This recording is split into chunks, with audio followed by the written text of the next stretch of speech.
க்கும் ஆங்கில புத்தாண்டு நல்வாழ்த்துக்கள்.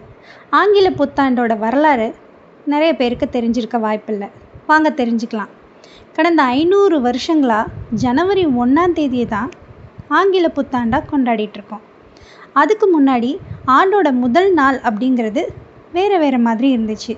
ஆரம்பத்தில் முறைப்படியான ஒரு கேலண்டரை உருவாக்கி பயன்படுத்தினது மெசபடோமிய மக்கள் தான்.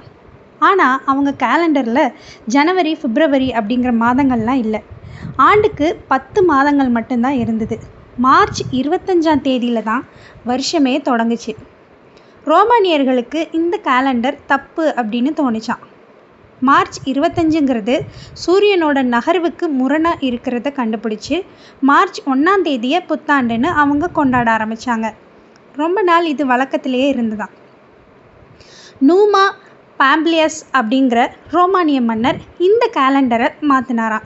அவர் ஜனவரி, பிப்ரவரின்னு 2 மாதங்களை உருவாக்கி கடைசி 2 மாதங்களாக அந்த கேலண்டரில் சேர்த்துக்கிட்டாராம். ரோம பேரரசரான ஜூலியஸ் சீசர் இந்த கேலண்டர் நடைமுறையை மொத்தமாக மாற்றி நிறைய சீர்திருத்தங்களை கொண்டு வந்தாராம். இயேசு பிறக்கிறதுக்கு 46 ஆண்டுகளுக்கு முன்னாடி அவர் உருவாக்கிய கேலண்டருக்கு ஜூலியன் கேலண்டர் அப்படின்னு பேர் வச்சாராம். அவர் ஜனவரி மாதத்தை ஆண்டோட முதல் இடத்துக்கு கொண்டு வந்தாராம். ஜனவரி 1ஆம் தேதியை ஆண்டோட முதல் நாள் அப்படின்னு அறிவிச்சாராம். இந்த ஜூலியன் கேலண்டரை பெரும்பாலான நாடுகள் ஏற்றுக்கிட்டாங்க. ஆனால் பிரிட்டன் மட்டும் ஏற்றுக்கல. இயேசு பிறந்த டிசம்பர் 25ஆம் தேதி தான் உண்மையான புத்தாண்டு, அதைத்தான் உலகம் கொண்டாடணும்னு அவங்க அறிவிச்சாங்க. இப்படி பல பிரச்சனைகள் நடக்க அந்த கேலண்டர்லேயே பிரச்சனை இருக்குன்னு போப் 13ஆம் கிரிகோரி அப்படிங்கிறவர் கண்டுபிடிச்சாராம். மெசபடோமியர்கள், ரோமானியர்கள் எல்லாருமே சூரியனை பூமி சுற்றி வர காலத்தை கணக்கிட்டே அந்த ஆண்டை வடிவமைச்சாங்க. ஒரு முறை பூமி சூரியனை சுற்றி வர 365 நாள் ஆகும். பாம்பிலியஸ், சீசர் 2 பேருமே இந்த கால் நாளை கணக்கிலேயே எடுத்துக்கலாம். இதனால் 4 ஆண்டுகளுக்கு ஒரு முறை ஒரு நாள் தனியாக நின்று போச்சான்.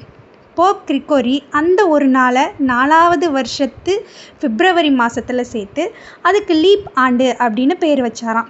4 ஆண்டுக்கு ஒரு முறை வர பிப்ரவரி மாதத்துக்கு மட்டும் 29 நாள் வரும். இந்த அறிவியல் பூர்வமான சீர்திருத்தத்தை உலகம் முழுவதுமே ஏற்றுக்கிட்டாங்க. அதுக்கப்புறம் எல்லா நாடுகள்லேயுமே ஜனவரி 1ஆம் தேதியை தான் புத்தாண்டாக ஏற்றுக்கிட்டு கொண்டாட ஆரம்பித்தாங்க. ஆங்கில புத்தாண்டு எப்படி வந்துச்சுன்னு தெரிஞ்சுக்கிட்டீங்களா? Happy new year!